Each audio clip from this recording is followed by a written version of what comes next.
मध्य प्रदेश उपनेता प्रतिपक्ष हेमंत कटारे पर ईओडब्ल्यू के द्वारा एफआईआर दर्ज होने के बाद मध्य प्रदेश उपनेता प्रतिपक्ष हेमंत कटारे का बयान सामने आया है। हेमंत कटारे ने भाजपा सरकार और मुख्यमंत्री पर आरोप लगाते हुए कहा कि उनके द्वारा भ्रष्टाचार के खिलाफ आवाज उठाने पर बदले की भावना से कार्रवाई की गई। उन्होंने कहा कि 2004 के मामले में आखिर 21 साल बाद ईओडब्ल्यू को एफआईआर दर्ज करने की याद आई। हेमंत कटारे ने मुख्यमंत्री डॉक्टर मोहन यादव पर निशाना साधा और कहा, एफआईआर दर्ज होने के बाद दबाव में नहीं आएंगे, भ्रष्टाचार के खिलाफ आवाज उठाते रहेंगे। मुझे अभी अभी ज्ञात हुआ है कि ईओडब्ल्यू द्वारा मुझ पर और मेरे परिवार के ऊपर एक झूठा एफआईआर पंजीबद्ध किया गया है।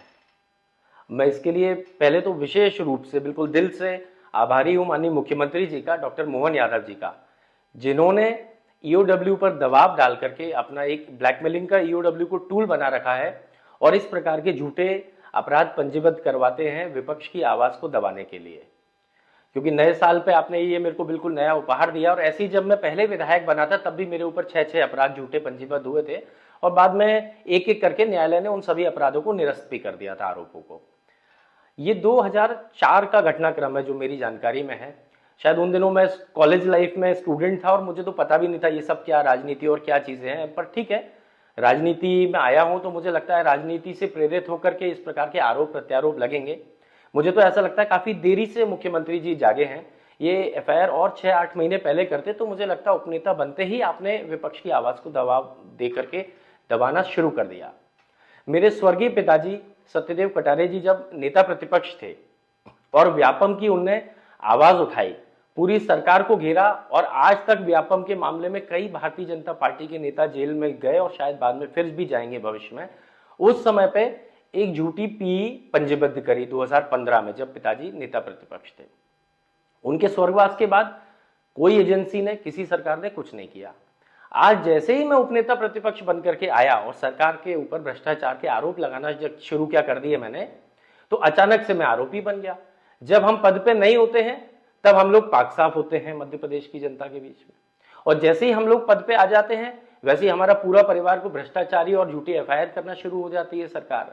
तो ये कैसी राजनीति है? मैं तो पूछना चाहता हूं प्रदेश की जनता से और मीडिया के माध्यम से मैं पूछना चाहता हूं कि आप खुद सोचिए, क्या ये उचित है कि मेरी विधवा मां आज 70 साल की उम्र में उनके ऊपर एक भ्रष्टाचार का आरोप लगा दिया? कितना नैतिक है? मुख्यमंत्री जी को कम से कम इतना लिहाज या इतनी मर्यादा तो रखनी चाहिए, इतनी शर्म तो उनके अंदर होनी चाहिए कि कम से कम राजनीति आपस में ही रखे, घर की महिलाओं बच्चों को तो नहीं घसीटना चाहिए। लेकिन ठीक है, आपका सोचने का जो स्तर है, आपका कार्य करने का जो भी स्तर है, मैं उसका भी स्वागत करता हूं। मुझे न्यायालय पे पूर्ण भरोसा है, मैं इसको न्यायालय में पहले की तरह लेके जाऊंगा। न्यायालय पुनः इन आरोपों को झूठा सिद्ध करेगी, क्योंकि 2004 का प्रकरण 21 साल पुरानी घटना को आज आप 21 साल बाद क्यों उठा रहे हैं?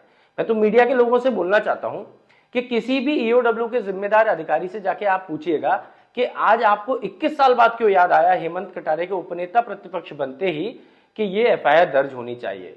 21 साल के बीच में ये कोई अपराध नहीं था क्या? 10 साल पहले आपने प्राथमिकी दर्ज करी, चलो इन 10 वर्ष में आप अपराध दर्ज कर लेते, लेकिन नहीं। जैसे ही मैं सरकार के खिलाफ बोलना शुरू हुआ, अचानक से सारी एजेंसियां मेरे खिलाफ सक्रिय हो गई और झूठा आरोप मेरे ऊपर लगा दिया। ठीक है, जैसी सरकार की मंशा, लेकिन मैं ये कहना चाहता हूं कि अब इस एफआईआर के दर्ज होने के बाद मैं दुगनी ताकत से, मुझे और प्रेरणा मिली है और मैं और दुगनी ताकत से आपके भ्रष्टाचार की, आपके काले कारनामों की पोल खोलूंगा, चाहे विधानसभा के अंदर हो चाहे विधानसभा के बाहर हो। मैं इनसे दबने वाला नहीं हूं। स्वर्गीय सत्यदेव कटारे जी का खून है मेरी रगों में और अपनी आखिरी सांस तक मैं आपके खिलाफ दमदारी और ईमानदारी से लड़ाई लड़ूंगा।